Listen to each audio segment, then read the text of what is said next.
நீங்கள் பார்த்துக் கொண்டிருப்பது உங்கள் விஜய். நம்ம விஜய் டெலிவிஷன் அவார்ட்ஸ் போன வாரம் டெலிகாஸ்ட் ஆச்சுங்க. செம்ம ரெஸ்பான்ஸ். உங்களோட ஆதரவு, வரவேற்பு எல்லாத்துக்குமே ரொம்ப ரொம்ப நன்றி. எல்லாரும் சூப்பராக பார்த்து என்ஜாய் பண்ணீங்க. ஓட்டிங்லாம் சும்மா அப்படியே குமிஞ்சுது அப்படின்னு கேள்விப்பட்டோம். பட் எனக்கு தான் யாருமே ஓட்டு போடல அப்படின்னு கேள்விப்பட்டோம். இருந்தாலும் பரவாயில்ல, உங்களோட ஆதரவுக்கு ரொம்ப ரொம்ப நன்றி. அந்த ஷோவில் நம்ம சூப்பர் சிங்கர் பூஜா, அதாங்க பார்க்காத பார்க்காத ஐயோ பார்க்காம போயிடாதீங்க, அந்த பாட்டு பாடின நம்ம பூஜா ஒரு சூப்பரான சாங் பாடியிருக்காங்க. பாருங்க, அந்த வீடியோ யூடியூப்ல டாப்.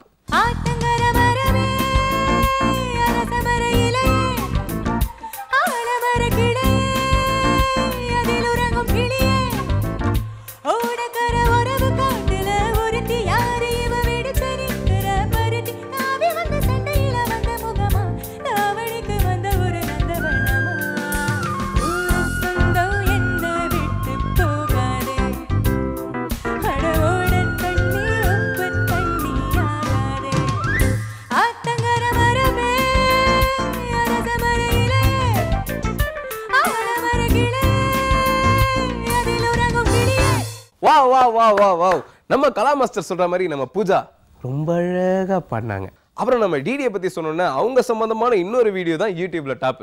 அப்ப டிடி பேசி பார்த்திருப்பீங்க, ஆடி பார்த்திருப்பீங்க, இன்னொருத்தரோட ஓடி கண்டஸ்டன்ட் தேடி பார்த்திருப்பீங்க. ஆனா அவங்க பாடி பார்த்திருக்கீங்களா? இந்திய தொலைக்காட்சிகள் முதல் முறையாக விஜய் டெலிவிஷன் அவார்ட்ஸ்ல பாடல லண்டன்ல நடந்த ஸ்டார் நைட்ல பாடி இருக்காங்க. அத மிஸ் பண்ணா பாருங்க, அதுவும் யூடியூப்ல டாப். சரி, ஊதா கலர் ரிப்பன் படவா?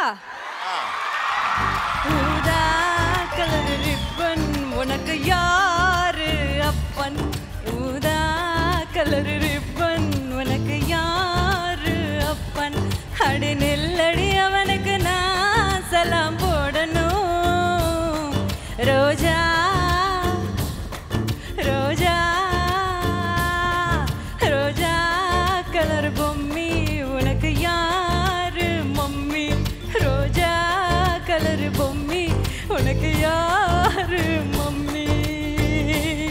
மம்மி பாத்தி அப்படி பண்ணி விட்டாங்க மம்மி. உண்மையாவே ரம்யமான குரல்ல, ரம்யாவோட குரல் மாதிரி இல்லாம உண்மையாவே ரொம்ப ரம்யமா இருந்தது. Super DD.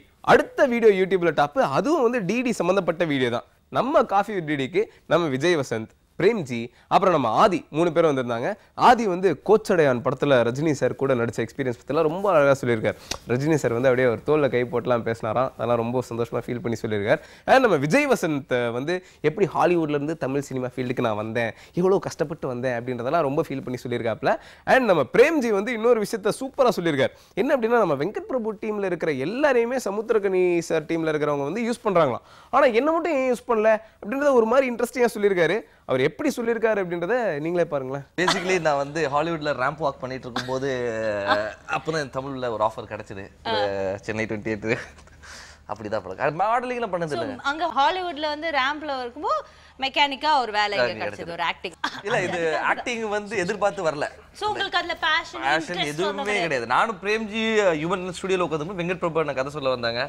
இந்த பையனை ஏதோ யூஸ் பண்ணிக்கலாமே. ஆக்சுவலி யுவன் சொன்னது வந்து வினோத் தான். தம்பியே தான் சொன்னாரு. ஏன்னா அப்படி போட்டு அந்த ஆக்டிங் நம்ம பாட்டுல அப்படியே இருந்தோம். இல்ல மெக்கானிக் தான் கரெக்டா இருப்பா அப்படின்ட்டு, சரி தம்பி நீ வாப்பா அப்படின்ட்டாங்க. சரி ஓகே நானும் வரேன் அப்படின்ட்டு. சரி, இது என்ன ஒரு கனெக்ஷன்? வெங்கட் பிரபு, அப்புறம் வந்து சசிகுமார், அண்ட் தென் சமுத்திரகனி அண்ணா, இவங்க எப்படி உங்களுக்குள்ளேயே ஆக்டர்ஸை ஸ்வாப் பண்ணிக்கிறாங்க இந்த டைரக்டர்ஸ்? சென்டிமெண்ட் ரீசன் நினைக்கிறேன். ரியலி அவங்களுக்குள்ள பேசிப்பாங்க. அண்ணா சமுத்திரகனி சசிகுமார்லாம் பேசிப்பாங்கன்னு நினைக்கிறேன். சென்டிமெண்ட் இந்த அண்ணன் படத்துலேருந்து யாராவது எடுத்து போகணும். எனக்கு தெரிஞ்சு இந்த சென்னை 20க்கு அப்புறம் சுப்பிரமணியபுரத்தில் வந்து ஜெய் சென்னை 20லேருந்து அங்கே வந்தான்.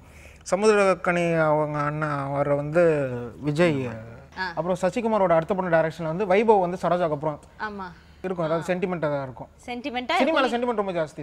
சோ நீங்க யூகிக்கிறீங்க அது அப்படி இருக்கலாம் அப்படின்னு எனக்கு தோணுது. ஓகே. பட் இன்னும் சமுத்திரகனியும் அவரும் யூஸ் பண்ணல, சசிகுமாரும் இன்னும் யூஸ் பண்ணல.